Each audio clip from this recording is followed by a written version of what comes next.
Hey, what's up YouTube? It's Chris from Chris Glides and Low Rise, and today I'm about to work on both bikes, just doing a little bit of maintenance today. I'm gonna be doing an oil change on the 2021 Harley-Davidson Road Glide, and I'm gonna get out and try and do some riding because the weather's nice, and there's a few things that I wanted to do to the Lowrider S. I did get a harness in for when the cruise control gets in, but I really don't need to do that. But if it starts to rain a little bit and I continue to be bored at home while I'm off, then I am gonna take the bike apart and just do a little bit of wire work and get it ready for whenever my cruise control module comes in, make things a little bit easier and faster. Hey, what's up YouTube? It's Chris from Chris Glides and Low Rise. Hey, what's up everybody? It's Chris from Chris Glides and Low Rise. So for today's work, I ended up buying a Harley-Davidson oil pan, and I have both plugs out and ready. I'm gonna be using oil, and I have another one to do any top offs if I need to. I have the oil filter. I have, when I take the bolt off, we're gonna be replacing that with the rubber ring, and just a tool just in case. It's an oil filter wrench just in case the other one's hard to take off. And just to make things a little bit neat, I bought the oil catcher. It's an oil catcher drain oil funnel. So I'll be doing that. And there is the bike. I'm gonna be putting that up on a stand. And actually, while it's up on the stand, it's a nice day. I'm gonna take the saddlebags off and clean that back wheel. So get all my stuff together. I use this motorcycle lift by OTC. As you can see, I like using this because the platform is very long. Some of them, the platforms are about this short, but when I push this under the bike, I like to see, you know, both sides coming out. I like to see the bike sitting centered with a lot more room on the platform. And also it comes with connection points to where if you want to strap the bike down while it's up there, it has it, and it has lockable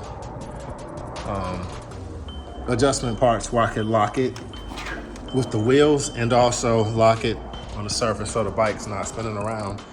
Also, when you have a motorcycle lift, you want a lift to where it has a slow release where it lets the bike down a lot slower than when you press the release back there. Some of the times the bikes drop down to the ground really fast, so I have that. And also, I have my TV out here for YouTube. So, you know, what I do is, I mean, it's a simple oil change, but what I'll do if I wanna watch something showing somebody doing an oil change, I'll have that on just for extra confidence.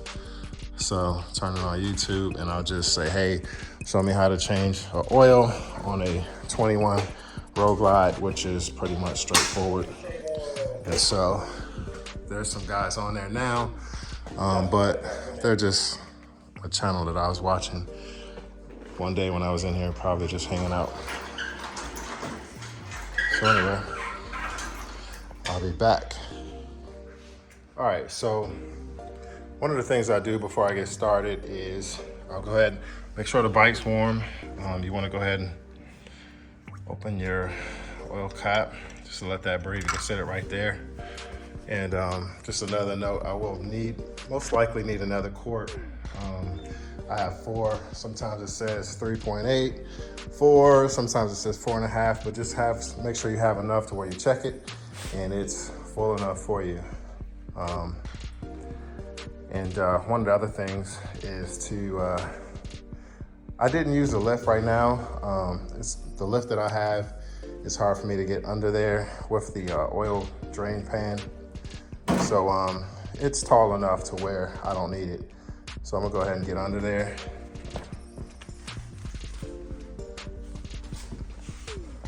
When you get under there, it's gonna be a 5/8. It's gonna be that one right there. You're gonna go ahead and loosen that and drain the oil out. For your warm pipes right here, and you will have enough workspace under there to where you're not being burnt by pipes. Just remember that. Once you get it loose, you can go ahead and move it with your hand. And there you go. The oil will drain. Make sure you take out the oil pan drain plugs and put them over there in your deal.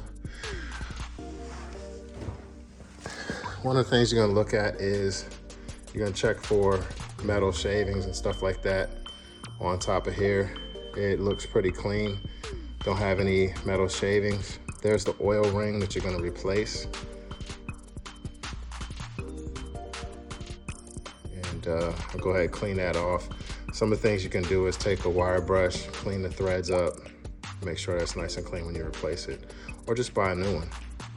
But that has a magnet to make sure that it will have any metal shavings sticking to it if there were any.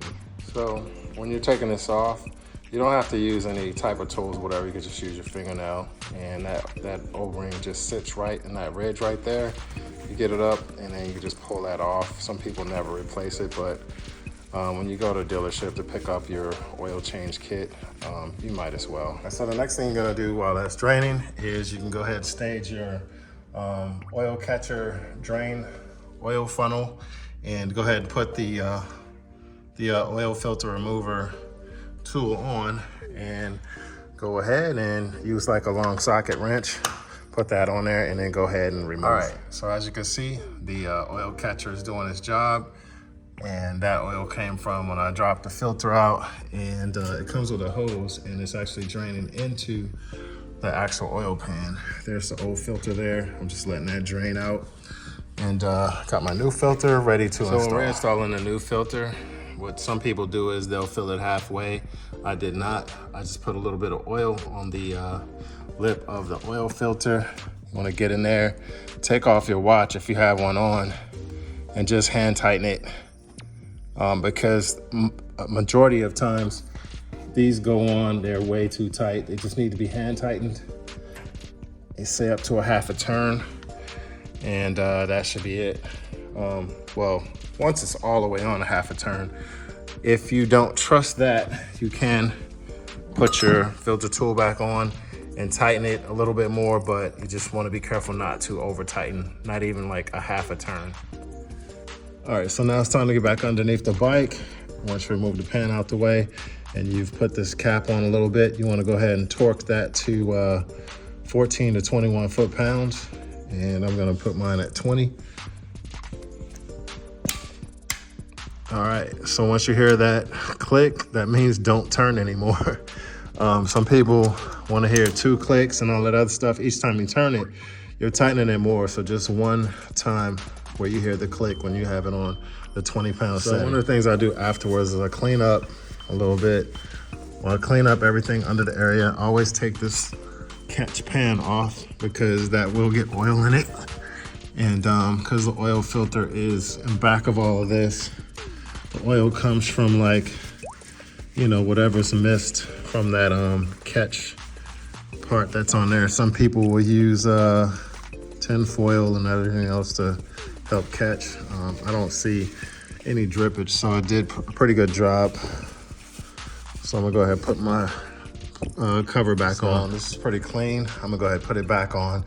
Basically, it just goes into those 2 holes. So to put this back on, the easiest way is these tabs are gonna go in those holes where the rubber grommets are. So I always get one side in and get one side in, get the other side on.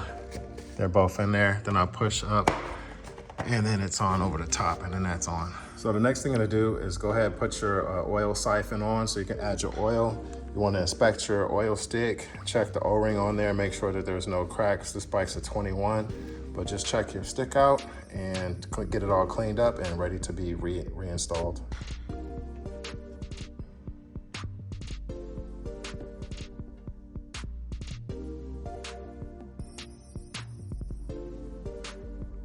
So I'm adding about 4 quarts of oil, and then I'm going to put the oil stick back in and go ahead and start it, let the bike run, and I'll check the oil levels. On your oil stick, there's different indicators. One will say full when it's hot on the Jiffy stand, and the other one will say full when it's hot upright. And you're just gonna use the appropriate lines in order to determine how much oil is needed, or if you put too much in there, how much you're gonna have to remove. But those are the lines right there. It'll show you, it tells you right there the two different levels. And since I'm on the Jiffy stand, I'm gonna be using that top area right there where it says full hot on Jiffy stand, which is that one. All right, so I didn't put all 4 in yet. I put in almost 4, but what I wanna do, I wanna go ahead and turn the bike on, let it run a little bit, and go ahead and see what my oil level is, so I can add the appropriate amount, whether I need to add or see what's going on.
For this episode for Chris Glides and Low Rides. And today we just did some maintenance by changing the oil on this 21 Road Glide. And I did use 4 and a little bit, tiny bit over 4 quarts of oil to fill this bike up. And that's about it. It's done. It's pretty easy. It's something you can do at home. Nothing to be intimidated about. Go ahead and change your own oil, especially on days when you have a little bit of downtime. So, all right, take care. Thanks for watching.